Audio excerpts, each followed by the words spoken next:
So thank you so much for chatting with us. We're super excited to dive in. As you know, this interview series focuses on the many ways into publishing. So, what can you tell us about your own journey into the industry?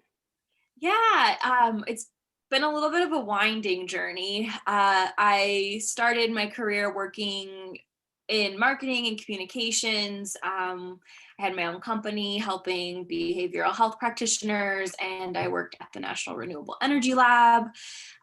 Then I was like, decided cube life was not for me, and I escaped the mountains and worked at a ranch in the Rockies. And then I decided that I needed to follow my heart and go towards a career that was about books. And I went to grad school in Boston at Simmons and started working at a variety of different jobs with some publishing houses in Boston, and then also assisting Laura Renner in 2017. And then I've been with ABLA ever since, and I hope I never have to leave.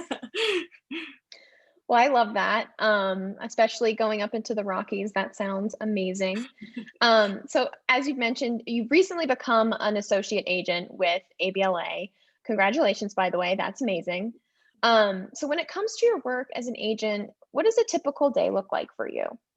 Yeah, I one of the things I love about being an agent is that no day is really exactly the same. It's a very fluid job, and you get to make your own schedule. There's always a lot of work to do though, so it's not always as glamorous as it sounds.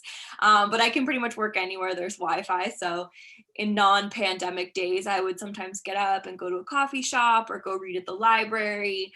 But typically I spend my mornings doing the most heavy brain work stuff. So whether that's editing client manuscripts or working on sublists and pitches, that's usually when my brain is the best. And then I try and schedule meetings and such for maybe the afternoons, or I do some design work in the afternoons. It's a really varied and fun schedule. So I like being able to do all my different passions in one day. Yeah, that sounds amazing. I love having how you would be able to have the ability to create your own schedule with that. That sounds awesome. Yeah. So, we read on your website that you also have experience in graphic design and marketing. So, how does your versatile background in these different fields support your work as an agent? I feel like this winding road that I took to becoming an agent really has been almost preparing me to be an agent in a lot of ways too. I think any skill that you can have in your toolbox to help your clients is always really valuable. I also do design work for the agency too, so I'm adding a little bit of value for my team that already gives me so much from them too. So it's nice to be able to have a partnership there. And I think there's just so much along with the graphic design elements that help my clients stand out when I take a project on submission.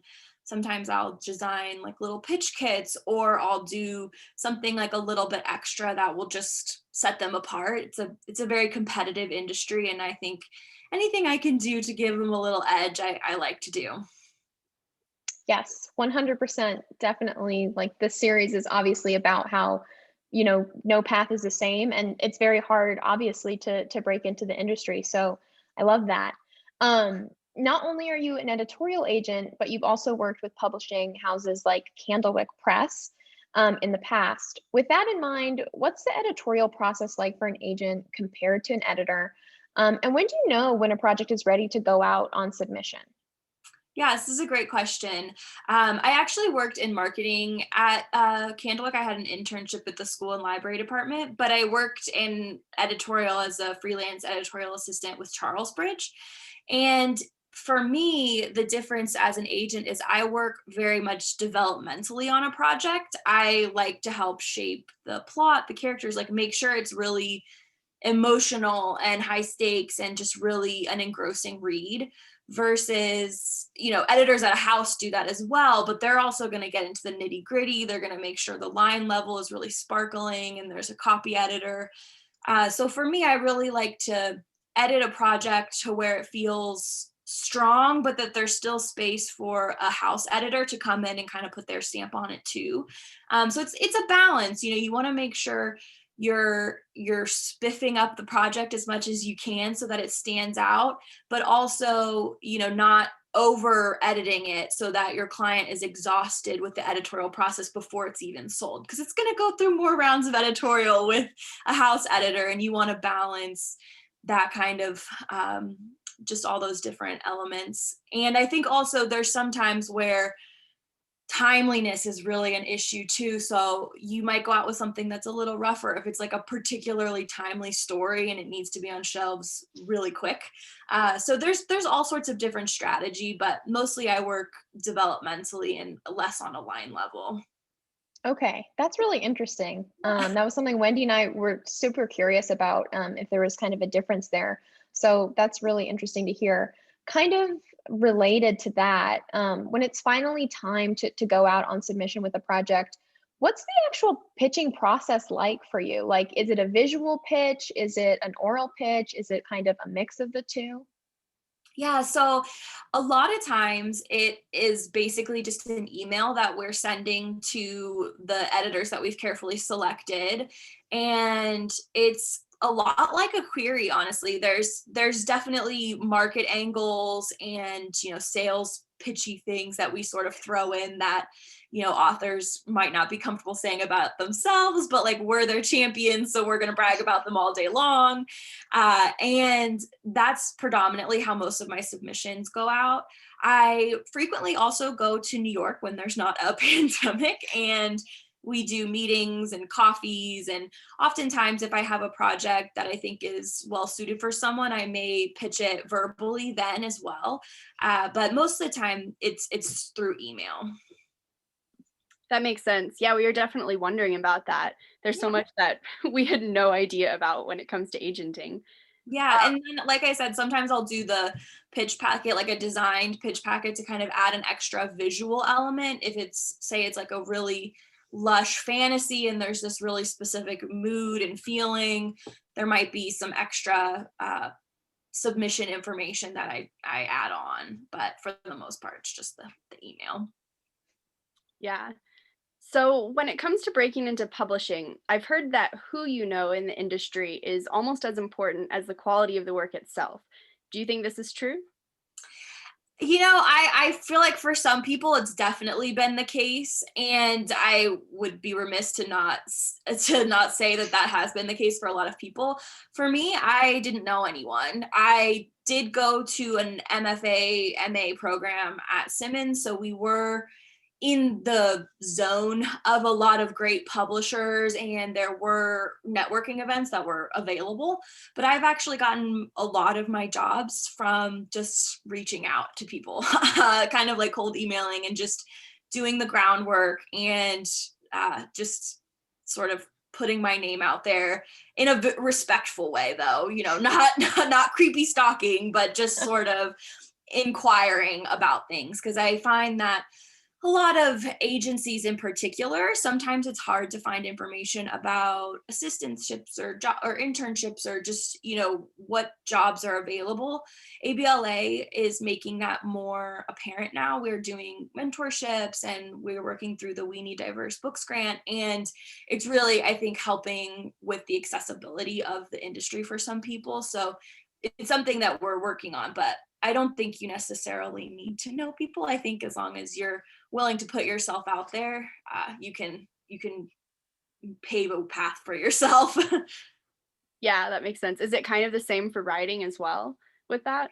I think so. A lot of people go to conferences and they'll pitch at conferences, and that's great. There's definitely a really fun experience when you get to verbally pitch a project. You can hear just the passion in authors' voices, which is different than a query. But frankly, I find a lot of my projects that I end up signing through the query box. And I really value the effort that I know that writers go through when they craft a query and when they choose me to query.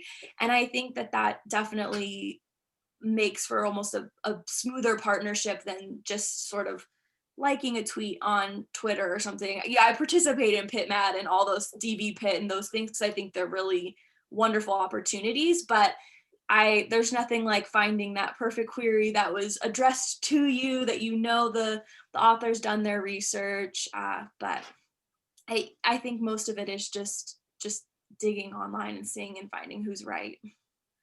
So, along those same lines, being a writer who has queried before, I know the process can be intimidating, to say the least. So, for someone like me who may be interested in querying you, what's the most important thing for a writer to know? I would say the query process is daunting. So I would say just perseverance is probably the best thing to have when you're querying.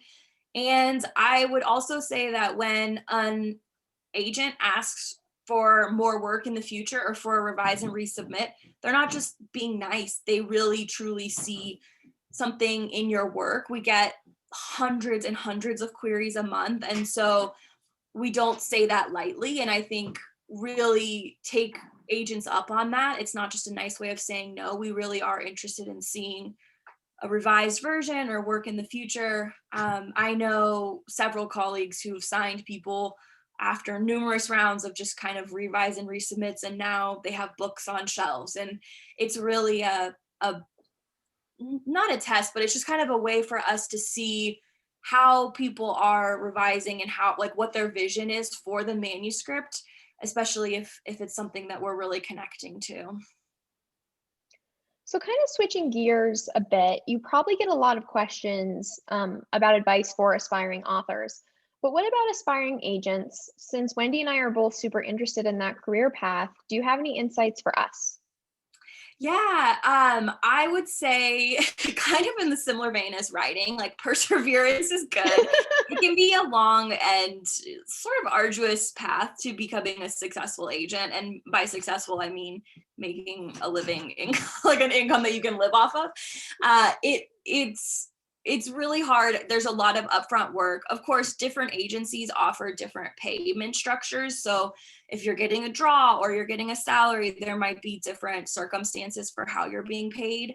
In my personal experience, it's going to take time to sort of build up to earning the amount of commissions and the royalties, because the publishing process is slow. And so just kind of going into it knowing that there might be some challenges in that regard, but also knowing that it's so fulfilling to work with creators, and I am so blessed that I get to be like a small part of their publishing journey, and knowing that like there's really nothing better than watching people that you're championing succeed. So it's worth the wait, but it can take a little while.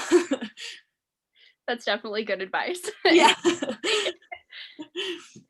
So, as you know, this series is all about the different ways that someone can break into this industry. So, since you work with writers on a daily basis, how have you witnessed the various paths into publishing? Yeah, so for writers, I think a lot of people have found success through things like Pitch Wars, PitMad, DV Pit, all these social media contests. There's been a lot of real interest in works through there. But like I said, also just the traditional querying structure can also bring a lot of success to people and find a really nice pairing that way. For people who are trying to be agents or trying to work in publishing, I've seen like attending the Denver University's publishing course, Columbia's publishing course, MA, MFA programs. I don't think you have to do that stuff. It is an interesting way to sort of develop your literary mind before starting to acquire books. I find so much value in the MA and the MFA I got from Simmons. I feel like I really learned what I like and why I like it, and I could articulate it pretty well because of all of the rigorous study. I also think there's just ways to be involved just from doing your research. So I think Harper does like a meet and greet. There's a lot of information about different like POC and pub. Like there's just a lot of communities online where opportunities and networking events and all these different things are posted. And so just sort of digging in and trying to find that information as best as possible, and just staying the course. So, as much as publishing can be obviously a super tough industry, it also has the potential to make people's longtime dreams come true. So, what's it like for you when you find a project that just really clicks with you immediately and you get to offer representation to an author or an illustrator? It's probably one of my favorite parts of the job is when I have that first call and there's just this like intangible spark that's happening, and there's just an energy that's flowing between the two of us creatively and just the personality wise. I mean, I work with people who have all different writing, they're writing in all different categories, they have all different styles, they like to communicate in different ways, but the commonality has been that when we get on a phone or on Zoom, which is so nice because then I can see them, there's just this kind of zing that happens where it just feels like, wow, this could be something special. And I feel that way when I'm reading projects in the query box too. And when I find something that really just I can't put down, that's kind of a really good way for me to know. But yeah, I think that answers the question. Yeah, no, definitely. Yeah, that sounds awesome. And hopefully we'll experience that one day, maybe from both ends as well. Yeah. So, on a fun note, if you had to use 3 fictional characters to describe yourself, who would you pick?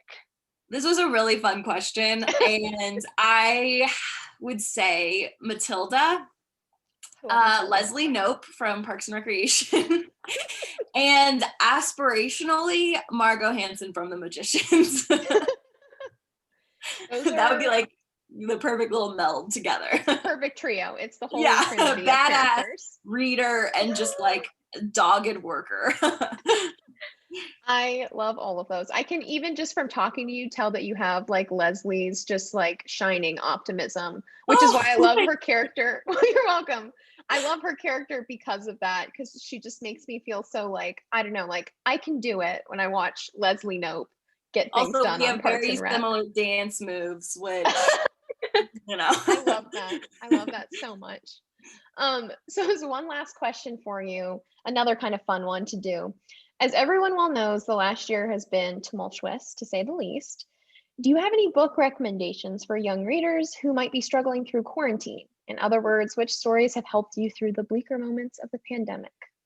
Yeah, this is a tough one because I always have like 8 million books that I want to talk about. So I tried to sort of pare it back to different age categories. Home is in Between by Matali Perkins is just a lovely picture book. The art's also beautiful, and it's about code switching and living in between two cultures, and Matali does it just in the way that only Matali can, and it's gorgeous.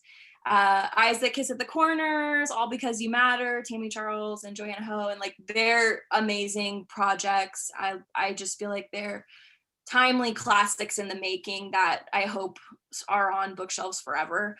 And for middle grade, it's pubbing in July, so that's the caveat, but everyone should pre-order it. It's called Better with Butter. And it is about a girl with anxiety who befriends a fainting goat. And together they're sort of navigating both of their anxieties. And it's so brilliantly done. It handles something that I feel like a lot of kids are going through, and I'm going through right now. Like there's just a lot of anxiety in the world, and it's done in such a heartwarming and funny and sweet way by Victoria Piontek, and it's amazing.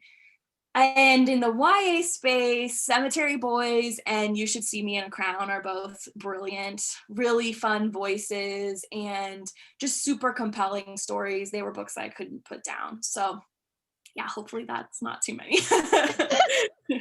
I think that's great. And Wendy and I talk about You Should See Me in a Crown and Cemetery Boys all the time. We did a podcast on Cemetery Boys for Pine Reads, actually, because we couldn't stop talking about it. And so we needed to like sit down and just like decompress together. Mm-hmm.